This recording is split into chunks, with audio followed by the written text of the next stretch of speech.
எல்லோருக்கும் வணக்கம். திருப்பரங்குன்றம் ஆறுபடை வீடின் முதல் வீடு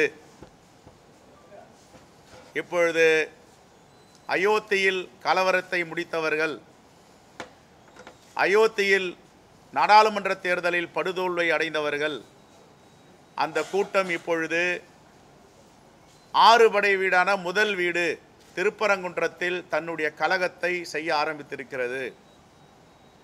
வட மாநிலங்களில் இவர்களுடைய மத அரசியல் தோல்வியடைந்து வருகிறது.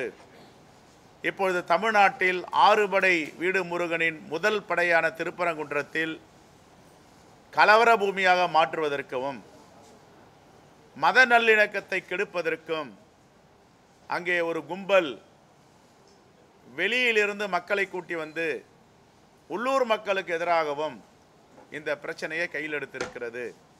இதை காங்கிரஸ் பேரியக்கம் வன்மையாக கண்டிக்கிறது. நாளை காங்கிரஸ் பேரியக்கத்தின் சார்பாக எங்களுடைய தலைவர் பெருமக்களோடு திருப்பரங்குன்றம் ஆலய வழிபாடு செய்ய செல்ல இருக்கிறோம். அதே நேரத்தில் சிக்கந்தர் பாதுஷாவையும் வழிபட இருக்கிறோம். இந்த மத நல்லிணக்கத்தை வலியுறுத்தி தமிழ்நாடு முழுவதும் இப்பொழுது பிரச்சார செய்யும் காலகட்டாயத்தில் நாம் இருக்கிறோம். தமிழ்நாடு அரசு மிகவும் கவனமாக இருக்க வேண்டும், எச்சரிக்கையாக இருக்க வேண்டும். இந்தியாவில் எந்த மாநிலத்திலும் இல்லாத வளர்ச்சி தமிழ்நாட்டில் ஏற்பட்டு கொண்டிருக்கிறது. அது அந்நிய நாட்டு முதலீடாகட்டும், தொழிற்சாலை உற்பத்தியாகட்டும், உள்நாட்டு உற்பத்தி, வெளிநாட்டு ஏற்றுமதிகள், கல்வித்துறையில் புரட்சி, இதையெல்லாம் கெடுப்பதற்கு நசுக்குவதற்கும் ஆர்எஸ்எஸ், இந்து முன்னணி அமைப்புகள் பாஜகவோட துணையோடு தமிழ்நாட்டை கலவர பூமியாக மாற்றுவதற்கு முயற்சி செய்து வருகிறார்கள். இதை ஜனநாயக சக்திகள் அனைவரும் ஒன்றிணைந்து இப்படிப்பட்ட சக்திகளை அடையாளம் காட்ட வேண்டும். ஆன்மீகம் என்பது வேறு, அரசியல் என்பது வேறு. அரசியலை ஆன்மீகத்தில் கலக்கக்கூடாது. அரசியலை ஆன்மீகத்தில் கலந்தால் தமிழ்நாட்டு மக்கள் அவர்களுக்கு எச்சரிக்கை விடுப்பார்கள். ஆகவே தமிழ்நாடு அரசு இதை முளையிலே கிள்ளி எறிய வேண்டும். இரும்பு கரம் கொண்டு மத கலவரத்தை ஏற்படுத்த முயற்சிப்பவர்களை அடக்க வேண்டும். இதுதான் காங்கிரஸ் பேரியக்கத்துடைய கோரிக்கை. மாண்புமிகு முதலமைச்சர் அவர்கள் இதில் மென்மையாக இருக்கக்கூடாது, எந்தவித தயவு தாட்சணியம் காட்டக்கூடாது. ஏற்கனவே முருகன் அவர்கள் தலைவராக இருக்கும் பொழுது வேல் எடுத்துக்கொண்டு ஆறுபடை வீடு சுற்றி வருகிறேன் என்று சென்றார். தேர்தலில் 2021 தேர்தலில் போட்டியிட்டு படுதோல்வி அடைந்தார். அதே நிலைதான் இப்பொழுது முருகனை தொட்டு இருக்கிறார்கள். முருகன் மிகவும் சக்தி வாய்ந்த இறைவன். அவரிடம் உங்களுடைய அரசியல் எடுபடாது. அவரே உங்களை பார்த்து கொண்டிருக்கிறார். அங்கே திருப்பரங்குன்றத்தில் ஒருவர் போட்டியிடுவதற்காக திருப்பரங்குன்ற சட்டமன்ற உறுப்பினராக எப்படியாவது ஆக வேண்டும் என்று எல்லா குறுக்கு வழியும் கையாளுகிறார்கள். ஒருபோதும் ஆறுபடை வீடின் முதல் படை வீடான திருப்பரங்குன்ற முருகன் இவர்களை அனுமதிக்க மாட்டார். ரைட்? நாளைக்கு எல்லோரும் வந்துருங்க. திருப்பரங்குன்றம் வழிபாடு இருக்கு, நாங்கள் எல்லாம் போகிறோம். எல்லாரையும் கூப்பிட்டு போகிறோம், வாங்க. அதே மாதிரி சிக்கந்தர் பாதுஷா நம்முடைய இந்து மக்களோடு பின்னி பிணைந்திருப்பவர். எனக்கே சின்ன வயசில் வந்து உடம்பு சரியில்லைன்னா எங்கள் அம்மா கூட்டிகிட்டு போயிட்டு மசூதிக்கு போயிட்டு ஓதலாம் வான்ட்டு அந்த மயில் இறகுல ஓதுவாங்க. அதெல்லாம் நினைவுக்கு வருது. சிக்கந்தர் பாதுஷாவையும் பார்க்க போகிறோம், எங்களுடைய குலதெய்வம் திருமுருகனையும் பார்க்க போகிறோம். மாநில அரசு மென்மையாக கையாளுது. இதை வந்து நாங்கள் குற்றச்சாட்டாகவே வைக்கிறோம். இப்படி தீய சக்திகளுக்கு மென்மையாக காட்டக்கூடாது. பல இடங்களில் அயோத்தி மண்டபம் விவகாரமாகட்டும், தஞ்சை நிகழ்ச்சியாகட்டும்,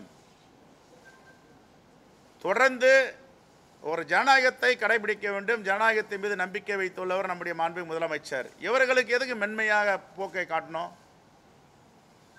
மத கலவரத்தை தூண்டுகிறார்கள், சாதி கலவரத்தை தூண்டுகிறார்கள்னா அவங்க கிட்ட என்ன மென்மையான போக்கு தேவை இருக்கு?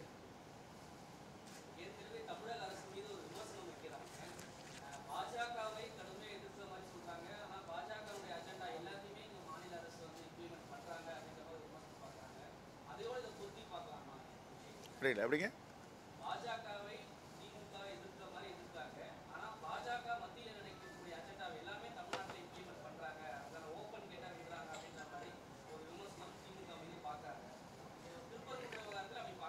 இல்லை விமர்சனம் வைக்கிறவங்க யார் வைக்கிறீங்க?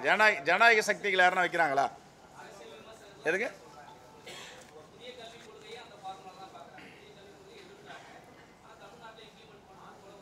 இல்லையே, புதிய கல்விக் கொள்கையை தொடர்ந்து இவங்க எதிர்த்திருக்கின்ற காரணத்தால் தான் இன்னைக்கு இந்த சமச்சீர் ஆகட்டும், கல்வி திட்டங்களுக்காகட்டும் நிதி கொடுக்காம மறுக்கிறாங்க. பிஎம்ஸ்டி திட்டத்தில் சேர சொல்கிறாங்க, தமிழ்நாடு அரசு சேரலை, மறுதளிக்குது. ஆகையால் தமிழ்நாட்டுக்கு கிடைக்க வேண்டிய உரிமைகள் நிதிகளை கொடுக்க மறுதளிக்கிறாங்க. இதனால் நிதிச்சுமை தானே அதிகமாகுது, கடன் வாங்குகிற நிலையில் தானே இருக்கும். ஆகையால் எப்படி பாஜகவுடைய அஜெண்டாவை திராவிட முன்னேற்ற கழக அரசு இம்ப்ளிமெண்ட் பண்ணுறாங்க, இன்டைரக்டாக டைரக்டான்னு சொல்ல முடியும்? அதே மாதிரி ஆதாரம் தான் சொல்லுங்கள், நம்ம கேட்போம். இல்லை, இன்றைக்கி கூட மாண்புமிகு அறநிலைத்துறை அமைச்சர் திரு சேகர் பாபு அவர்கள் ரொம்ப தெளிவாக பத்திரிகையாளர் சந்திப்பில் சொல்லியிருக்காரு, நான் பார்த்தேன். அப்படி ஒன்றையும் அவங்க சாப்பிட்டு ரெண்டு விஷயம் இருக்குங்க. அதாவது ஜனநாயக ரீதியாக அவர்களை அணுக வேண்டும்ன்றது அதில் மாற்று கருத்து கிடையாது. அதே நேரத்தில் அந்த ஜனநாயகத்தை இவர்கள் வெல்ல நினைக்கிறாங்க, ஜனநாயகத்தை சீரழிக்க நினைக்கிறாங்கன்னா இரும்பு கரம் கொண்டு தான் அடக்கணும். எப்படி நேற்றுக்கு 144 போட்டிருக்க அனுமதி இல்லை, எப்படி ஒரு கும்பல் ஆலயத்துக்குள்ளே போய் பாஜக கொடியை பிடிக்கிறாங்க, எப்படி காவல்துறை அனுமதிச்சது? முருகனுக்கும் பாஜக கொடிக்கும் என்ன சம்பந்தம் இருக்குது? ஆறுபடை வீடுக்கும் பாஜகவுக்கு என்ன சம்பந்தம் இருக்குது? அதை அனுமதிக்க கூடாதுல, ஏன் காவல்துறை அனுமதிச்சாங்க? கருவறைக்கு நேரில் கிட்ட பாஜக கொடியை காட்டுறாங்களா, அனுமதிக்கலாமா? அதை தடுத்து நிறுத்திருக்கணும்ல. அப்போ அந்த மாவட்ட காவல்துறையுடைய பொறுப்பு அது இல்லை, காவல்துறையோட பொறுப்பு. அதுக்கெல்லாமா முதலமைச்சர் நீ கொடியை அனுமதிச்சியா அனுமதிக்கலையா கேட்க முடியும்? அவங்களுடைய கடமை. எப்படி கொடியை உள்ள விட்டாங்க? யார் யாரெல்லாம் மத நல்லிணக்கத்துக்கு குந்தகம் விளைவிக்கிறார்களோ அவர் ஒருபோதும் முருகன் ஏற்றுக்கொள்ள மாட்டார்.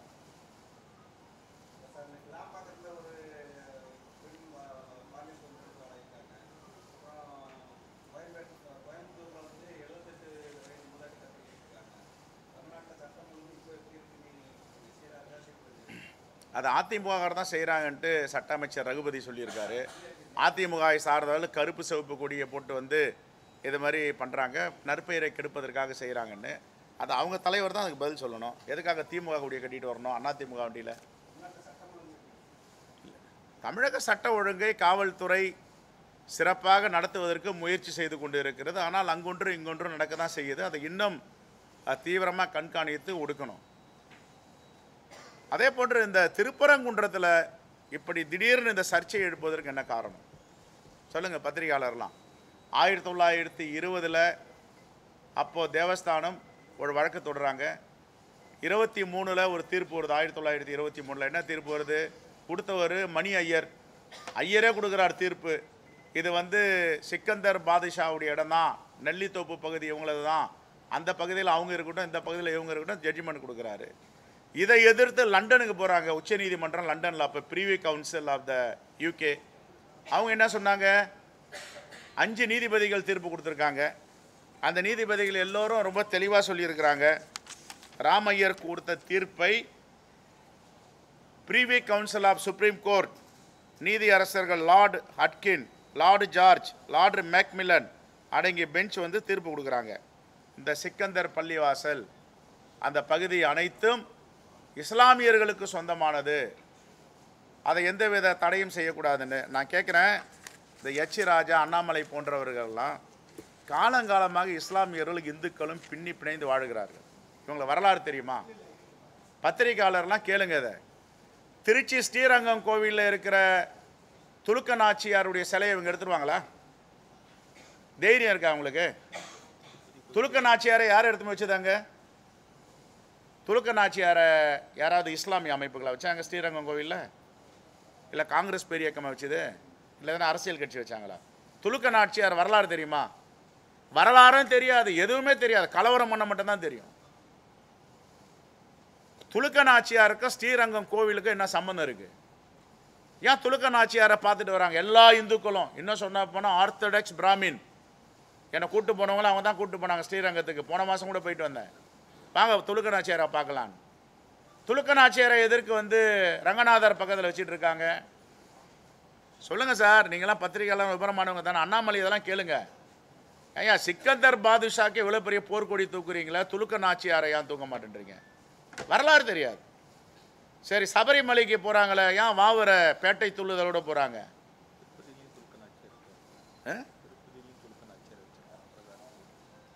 திருப்பதியில் இவங்கெல்லாம் உழுந்து உழுந்து கும்பிட்டுருக்காங்க, பிரதமர்லாம் போகிறாரு, அங்கே துலுக்க நாச்சியார் இல்லையா? அப்போ இந்துக்களுக்கும் இஸ்லாமியர்களுக்கும் என்ன பின்னி பிணைந்த அந்த காலத்து உறவு இருக்குதுன்னு தெரியாதா அவங்களுக்கு? இன்னும் கூட பரமக்குடியில் ராமநாதபுரத்தில் 2 உண்டியல் இருக்குது. ஒன்று மஞ்சள் கலர் உண்டியல், இன்னொரு பச்சை கலர் உண்டியல். பச்சை கலர் உண்டியல் இந்துக்கள் இஸ்லாமியர்கள்னு போடுறாங்க. ஏன் டெல்டா மாவட்டங்களில் இல்லையா? கலவரத்தை ஏற்படுத்தணும், தமிழ்நாட்டுடைய அமைதியை கெடுக்க வேண்டும். தமிழ்நாட்டு மக்கள் ஒருபோதும் இந்த பாஜக, ஆர்எஸ்எஸ், இந்து முன்னணி அமைப்புகளுக்கு இடமளிக்காது. இவர்களுக்கு இன்னும் பாடம் புகட்டுவார்கள். ரைட்?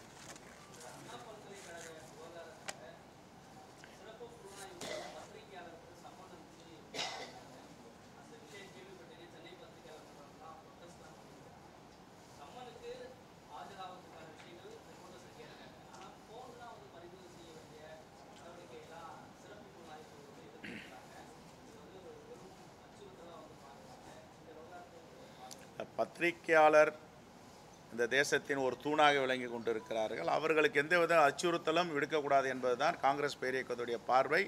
அப்படி ஏதாவது ஆதாரபூர்வமாக அச்சுறுத்தல் இருந்தாலோ அவர்களை நிர்பந்தித்தாலோ கண்டிப்பாக நாங்கள் முதலமைச்சரிடம் இது குறித்து பேசுவோம்.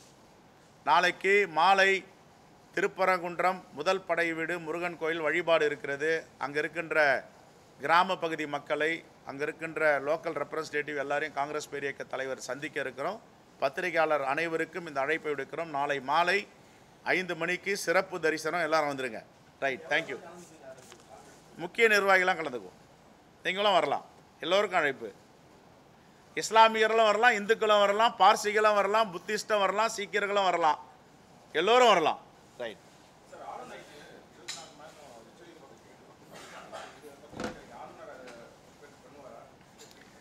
இந்த பாஜக ஆளுநர்களுக்கு உச்சநீதிமன்றம் எவ்வளவு கூட்டு வைத்தாலும், எவ்வளவு எச்சரிக்கை விடுத்தாலும் திருந்துவதாக தெரியவில்லை. ஏற்கனவே பஞ்சாப் மாநில அரசு பஞ்சாப் ஆளுநருக்கு எதிராக தீர்ப்பு கொடுத்த பிறகு வாயை பொத்தி கொண்டு கையெழுத்திட்டு மாநில அரசுகளோட உரிமையை நிலைநாட்டினார்கள்.